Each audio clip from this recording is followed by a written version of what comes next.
This episode of Warp Factor 10 is brought to you by, well, of course, you. If you want to learn more about how you can support the show, go to patreon.com/thearena_podcast.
Hello, everyone, and welcome into Warp Factor 10, our series on Star Trek, everything about Star Trek. Actually, this video is our spoiler reaction video to Star Trek Picard, Season 2, Episode 6. I'm your host, Expat, along with my co-host, Burly Burlyman Gaming. Burly, how you doing, man? I'm doing good, I cannot wait to talk about this episode. Yeah, it was quite fun. I mean, they're still like in the 21st century, and also let's jump right into it. But before we jump right in, actually, I just want to mention to all of you viewers out there, of course, patrons that watch this, as well as all of you when it goes public, this is a spoiler filled reactions video. So from start to finish, we're going to be talking spoilers for Star Trek Picard Season 2, Episode 6. So be forewarned. So if you have not watched the episode yet, please do not watch this video. Go and watch Star Trek Picard Season 2, Episode 6, and then come back and watch our reactions to it, okay? So with that, all right, let's jump in. So Burly, of course, the Borg Queen and Agnes, obviously they're able to get the crew into this banquet for, of course, the pre-launch. And, of course, Renee Picard, she's all anxious and everything. And, of course, Q is sending her all these text messages, which are making her feel, like, man, I don't want to do this. But, I mean, you see them here at the banquet a little bit, kind of, Picard and, the other woman here. And, of course, just chatting along and talking about the situation with Renee. So, so Talon is her name. I'm sorry, Talon. So Talon and Picard. I was gonna say, should we just call her Tris, Tris clone or ancestor? yeah. So anyway, so Talon and Picard are talking anyway. So, and then of course, we get into the situation with Agnes and the Queen. Of course, Agnes is trying to figure out how she can help out Picard and the crew, but then again, the Borg Queen, she has other plans, obviously. Just the banter between them is pretty cool. I mean, how Agnes is telling her to shut up and everything. But anyway, what did you think, Burly? Your thoughts? I loved it. Like these two just right here, the Borg Queen and Allison, they make this show. They're the best characters on this show, in my opinion. Not to downplay anyone else, but these two, their interactions are just great. But I did like this episode really a lot. It's probably my favorite of this season. Oh wow! Okay. Just because I really like the dialogue and everything, but it has some things I just tropes I kind of get tired of the. It starts and then it shows you a thing of Picard lying on the ground, and then like 35 minutes earlier. Yeah. Before I hate that, and they keep flashing back to that and being like 20 minutes late. But that's what it was, Burly. It was a flashback episode. I mean, I just hate that quick flash, and like, that's just a personal thing with me. But I did like that because it show. I did like with them showing they're trying to get Agnes. Come on, you got to get us through, and they're trying to first get in the party, and she hasn't because she's been caught by the security team, Yeah. and she's tied to the chair, Yeah. strapped to the chair, and then she stuns all the guards, breaks free, and then gets the thing. But I Yeah. love it. They're trying to reach her, but the Borg queen, because she's got the Borg queen, is I'm guessing the Borg queen just knows when they're talking, and she's like, now Yeah. I shall start talking and to drown them out. Right. Right. Yeah. And then, of course, I like the exchange between Picard and Sung, which was really interesting. I mean, Sung is Mhm. on a mission, of course, because of his daughter and because of Q. And yeah, it's really interesting how he tells Picard, "Yeah, I'm now a member of the board of directors of the organization that's going to launch this this spacecraft out to Europa." You know, and so basically he's like, you know, getting the security guards to come in and take Picard away, and then Picard has to get away. Yeah, But and that's how kind of Agnes and the Queen are able to work again together. As to cut out the lights and all. I thought that was pretty brilliant. Yeah. yeah. No, it was brilliant. Like I was wondering, okay, because Q contacts this guy out of all the people, Yeah. gets him to help him do his dirty work, and it's like, why him? How is he gonna do it other than Picard being stunned for 2 seconds and being like, Data, making him Yeah. flashback and think of Data. Right. But I love that he's just like he just goes to other people there. Yeah, I know. You know how I donated all this money and all helping you. Mm. This guy, get him out of here. I don't want him here. And they're Yeah. like, oh yeah, certain. You gave us a bunch of money. We'll get his Yeah. ass out. Yeah. I love that because it was Yeah. actually I think it was clever writing. Yeah.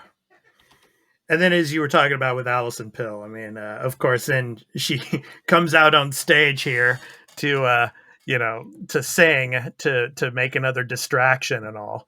I mean, that was just great. I mean, those classic, just, take everything over and make everyone look at me while I'm doing this, so that they can, fulfill the mission and all. So I thought that was pretty good.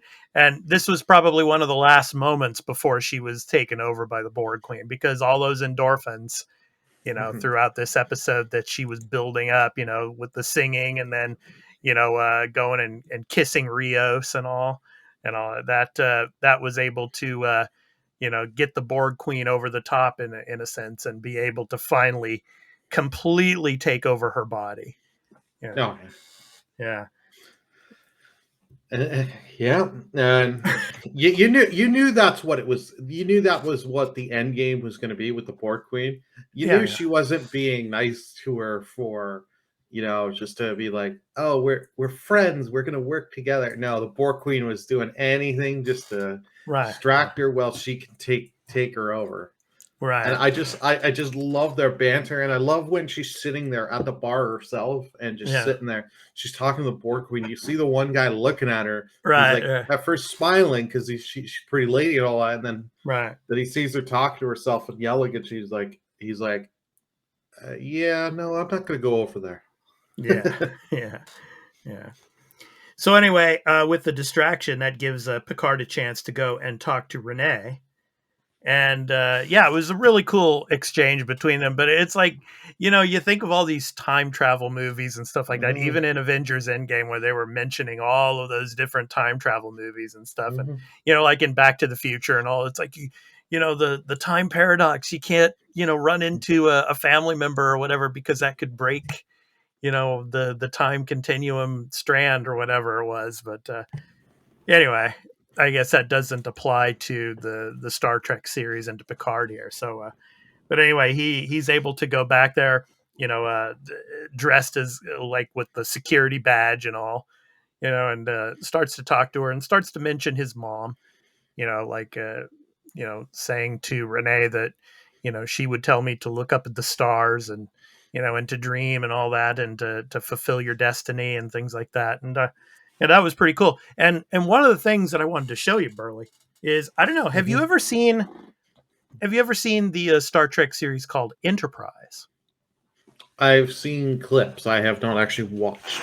Okay, so if all of you out there that have seen Star Trek Enterprise, you're going to remember this ship at the beginning of the show and every single show that they had. Okay. That is the Enterprise that Rene Picard is going to fly to Europa. Okay. Yeah, so that's interesting. Yeah. So for so many years, I mean, during the Star Trek Enterprise, you would see all the different enterprises, the Space Shuttle Enterprise, and then this one, and then of course you see Zephyrin Cochrane's, first warp flight and all that at the beginning of the show as the credits are rolling through. Well, now we know who was flying that ship, because that's Rene Picard's ship for the Europa mission. So yeah, but anyway, that's a little bit of trivia there from past Star Trek shows, because a lot of people didn't know. It's like what is the significance of that ship there, you know. So anyway, but yeah, she seems to take what Picard tells her to heart, and she changes her mind, and of course they start to walk out together, and then obviously Sung has some ideas and drives up at high speed in a car and is trying to hit Rene Picard, but then of course Picard pushes her out of the way, and then he gets hit and knocked on the ground and gets put into a coma there. So yeah, what did you think of this part, man? Yeah, you were wondering because it was like, is that all he's gonna do? Just try and kick him out? Is that where he's gonna go? Because at this point, we know his motives are to save his daughter. Yeah. And then he's like, damn it, he knows it's not enough, so yeah. he gets in his car and just tries to take him down, take her out. Yeah. And then obviously we get to the scene where he goes back to his estate there, and he's like laying on the couch. But I mean, he gets into it with Kore, of course, and this, that the thing about Kore. I mean, I'm really interested where she's going to end up, because obviously in the episode she starts to, research Sung's work and what he's really been doing, and she actually finds out that he had basically been cloning several people and that they had all failed, and she's the only one that has survived. Yeah, I think like the oldest other one we know is like gets to like 3 years old. Yeah. So I mean, yeah, and so she knows what he's all about now. So I'm wondering how her story is going to play out. Because right now the 24th century Soji, I mean, there's really nothing that she can do, at this point. So whether it affects the timeline and how Soji is in the future, we don't know. But yeah, I'm really interested to see where they're going with Kore here, and how they're going to, play out her character's role in all of this. And, is she going to try to stop Sung? I just don't know. It'll be interesting to see. I mean, is she going to meet with Picard and the crew at some point? Who knows? I think they're going to have, she and him are going to have not Picard, her father are going to have let's just say they're going to have a big discussion, because in this episode, before she just discovers everything, he's guilt ridden as shit. Yeah. And he's like, I've tried everything. And then he's also saying all his work is like basically that, like he's a fraud. Right. And she's like, what? Right. And then he just like passes out on the couch. So she's like, okay, I got to look into this. Yeah. And it's probably, this is the first time she knows he's out like a light. She knows I can get into his lab. He's not going to wake up. Like, he's not going to come back in 5 minutes and find me and seeing stuff. So she feels confident. Right. Because that's the only way I can think of it, why she has never looked into this out of her, like, because she's like 20 years old or whatever. That in 20 years you would have never done this. Yeah. Yeah, he's probably been monitoring her the whole time and stuff to make sure that she didn't look into any of his research or any of his work. So, Yeah. yeah, I mean, but yeah, I'm just interested to see where they go with her. I mean, there's 4 episodes left. I mean, Yeah. what's going to happen to her, and whether or not Sung changes and turns around and helps Picard and the crew at some point. We shall see. But that's a kind of up in the air part of this show so far. But back to Agnes and the Borg Queen. I mean, we get towards the end of the episode. Obviously, Picard is rushed over to Rios's friend. We should call her, I guess, Teresa, her clinic. And Teresa basically stabilizes him. But what's interesting about that is, you know, now Picard, I mean, if you watch season 1, I mean, he's now full of prosthetics and everything. He's kind of like, he's kind of an android in a sense himself. I mean, he's not Yeah. fully human anymore. I'm surprised that Teresa, but then again, I mean, probably because of the technology, she might, not be able to notice any of that. But Or she's at least able to stabilize him, but he's still in a coma. Whereas, Talon is basically going to have to enter his mind, and that's going to be happening in the next episode. But yeah, I mean, so they're kind of in a big predicament here, and they don't know what to do. And of course, obviously, at the end, I mean, it's like the Borg Queen has taken over Agnes's body, and then Agnes just starts to walk down the street and leave. I mean, we can't really call her Agnes. It's the Borg Queen in disguise now, basically.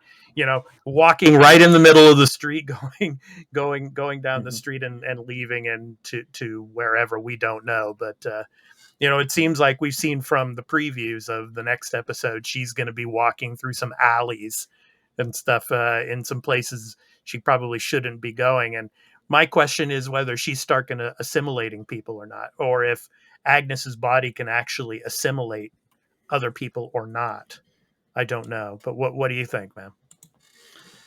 Oh, she'll try to assimilate people. She's going to build a network because she wants out of this timeline. The Borg Queen wants out of this world and this timeline. Mm-hmm. But she's going to need power, so she's going to take and assimilate and get herself a little army, whatever she needs to accomplish this goal. Mm-hmm. But to just go back a little, though, I did like the whole conversation between Rios and the doctor, and she's like, basically, she's like, okay, yeah, I got up at 2 a.m. to help your ass out. You need to give me a little bit more. You can tell he really wants to tell her. Yeah. Because there is that connection between them. Yeah. And then he's making the wisecrack jokes of maybe your son did that, screwed with the defibrillator. And she's like, now you're lying. Yeah, because basically it blew its circuit, I think it was. Yeah, it blows up basically. Yeah. So but yeah, I don't know. We'll see, but I don't know if she's going to be able to actually assimilate people or not. I mean, we shall see though.